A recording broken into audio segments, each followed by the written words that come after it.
Back here on the GSMC Chip Shot Football Podcast, now looking at the holdout situation. All of these are getting knocked off of the board very quickly, right? We had Brandon Ayuk now off of the board. He signs an extension with the 49ers.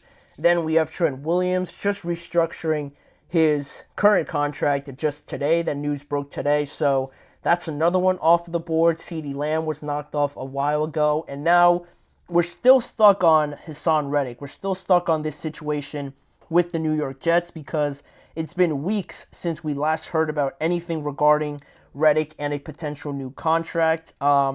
Still a debate of showing up versus showing up before or showing up after he gets that money, right? That still seems to be the problem.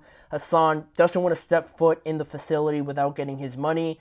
The Jets don't want to give him that money until he shows any sort of commitment and just any sort of willingness to be there without that money. So that's where we are. We are still at this standstill between the two sides. Haason Reddick has been holding out throughout the entire offseason, not just training camp after he was traded back in the beginnings of April, So it's been going on for a while. Nothing has really moved. We've just heard a lot of back and forth. The Haason Reddick camp and obviously the player have requested a trade at this point, which almost you would think throw a wrench in this whole operation, but the Jets and their general manager Joe Douglas have doubled down and have said that they're not going to trade or explore any sort of situation of releasing or trading Haason Reddick. So while Reddick requested a trade, again, it doesn't really move anything, so we're still just stuck at where we are, nobody moving until the other person decides to cave. And now we have another update from SNY's Connor Hughes, who reported that this is expected and could potentially carry into the regular season if both sides are very reluctant and very stubborn to show any sort of progression in this situation. Connor Hughes mentioned that this is so uncertain right now where it stands that Haason Reddick could report in the next 24 hours, or he could just continue to hold out and just not show up at all. It's very much right there teetering on the brink of being resolved in a matter of just a day, like he said, or just continuing for nothing to happen. So, reinforcing what I said before, Hughes also cited a bunch of sources close to Haason Reddick saying that he's willing to sit out this entire year if he has to, which isn't great for the Jets, right? And I'm going to get into that a little bit later in this segment. But again, General Manager Joe Douglas has no intention of trading or cutting Haason Reddick at this time. And Connor Hughes said in his next statement that the Jets insist they're fine without him. They're fine without Haason Reddick. Reddick says he's willing to sit out the entire year. Once it's clear that Reddick isn't a luxury but a necessity, he and his representatives can demand the contract that he desires. And that's going to be the next projected step in this saga that has turned out between Reddick and the Jets, right? If we're really committing into going into the regular season, the next sort of checkpoint milestone in this will be when either the Jets realize they don't necessarily need Haason Reddick. They're fine without him like they believe right now, because they do have a great defense, obviously, already. But adding Haason, I think, takes it to another level, obviously. So they are willing to go out there with the pieces that they have right now. And whether or not this point ever comes in the regular season where maybe you don't hope that it happens. Maybe somebody gets injured or they are just struggling facing opposing offenses on their front. They realize that they don't have enough depth. Do they go to Haason Reddick? And in Connor Hughes' statement, realize that he isn't a luxury but a necessity for them to really get to their objectives in 2024. Or does Haason Reddick just decide to come back because they keep finding him each and every day, each and every week that he is not there? Who's going to cave first? That's going to be the next step in this progression. Once I do expect it to carry into the regular season, who comes to the realization first basically is going to be huge in this entire situation. potentially missing out on that first game, obviously, for Haason Reddick, which isn't great for the Jets and their chances because Trent Williams, like I said before, he's figured out his contract with the 49ers. He's most likely going to be out there on Monday alongside Brandon Ayuk. So the 49ers have nothing to worry about. Yeah, they were preparing for any possibility that either of those players weren't going to be there, but they've obviously, figured everything out, and now the 49ers can just focus on just football.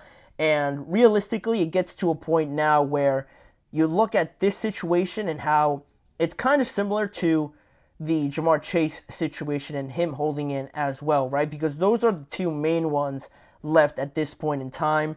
Those are the only two situations that the teams have let carry out at this late of the offseason, right? Unless I'm missing one, which I don't think I am.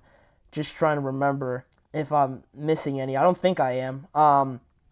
Regardless, these are two of the biggest ones left at this point of the offseason. And if you're trying to compare them, obviously I think Jamar would be more important to the Cincinnati Bengals at this point in time, because when, Connor Hughes mentions that the Jets might come to a realization that Haason Reddick might be a luxury versus a necessity, there's no question that the Bengals need Jamar Chase, right? They need him. He is a necessity. There's no need to head into the regular season to figure that out. They already know that, right?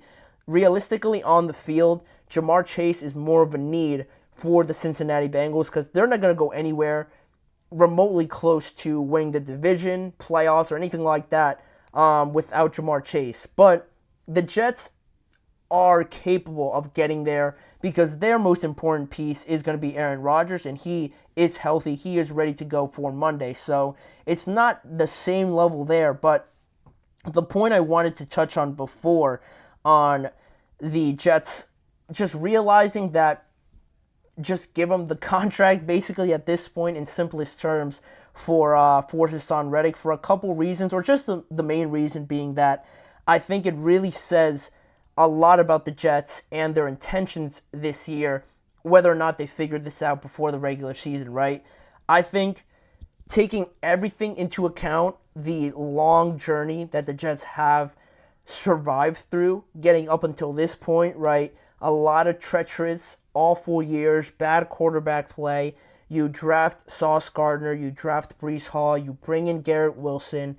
This defense is coming along. This offense is looking great. You just need the quarterback. You managed to go get Aaron Rodgers, right? He gets hurt. That year's thrown out. That's in the garbage last year. Now, everything is here in place for you to win right now. You've stayed put with this project. You've invested a lot in it. And now you have a chance to potentially make it even better and really commit to this short-term project that you've been building on for the last 5-6 years. For the Jets to get to the final step now and be right there with agreeing this extension with Haason Reddick, and now you decide to reconsider everything, maybe think that, you know what, we might be better off.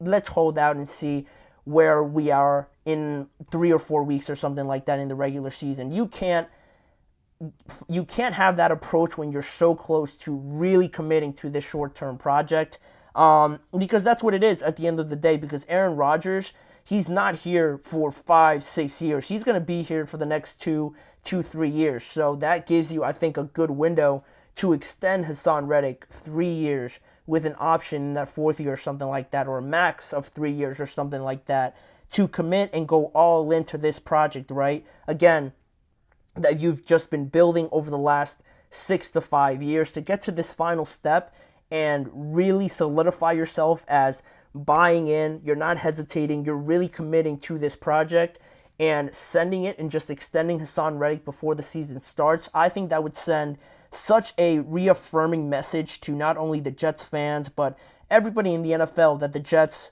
are not playing around, that they're really going at it this year to try and change the narrative around this team, right? And have some prosperous years here with Aaron Rodgers. But to get to this final step again, I'll say it, is confusing, and it's just unnecessary for how much work they've done to get to this point. Just give the man his contract. he's going to make this team better. They might not need him right off of the bat necessarily, but there's no doubt that it's going to make them better. And if you have that opportunity just sitting there, waiting for you to make a move, I don't know how you couldn't do it if you're the Jets, trying to just erase this negative energy that you've had around your organization for the longest times. Everything's going great for you right now. New O-line, Mike Williams comes in.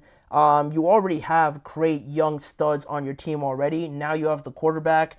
Just make that final move and really commit to this plan. And there's no reason to have this man hold out the entire year. It doesn't have to get to that. I think the Jets should just commit to it and really just go all in on this year, because they're just standing in their own way without extending Haason Reddick, right? If you have such a luxury and almost a necessity sitting there, you're just standing in your own way at this point, knowing that you can get better, but you just decide not to for whatever reason. I think that's something that could come back and bite the Jets later on in the year, where depth is going to be such a huge thing, but hopefully they figure it out. I was going to say the deadline is something like tomorrow or Thursday, but the way that this has gone, I don't really expect that to be resolved. So I'm going to predict that this goes into the regular season, but it should not carry on any further than week 2 or week 3 at the most if the Jets are serious about being contenders this year.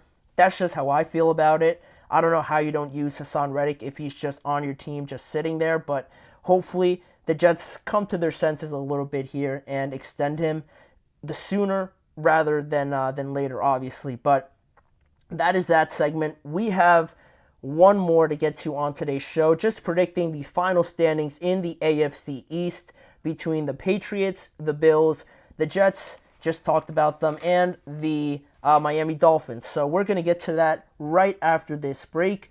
Don't go anywhere.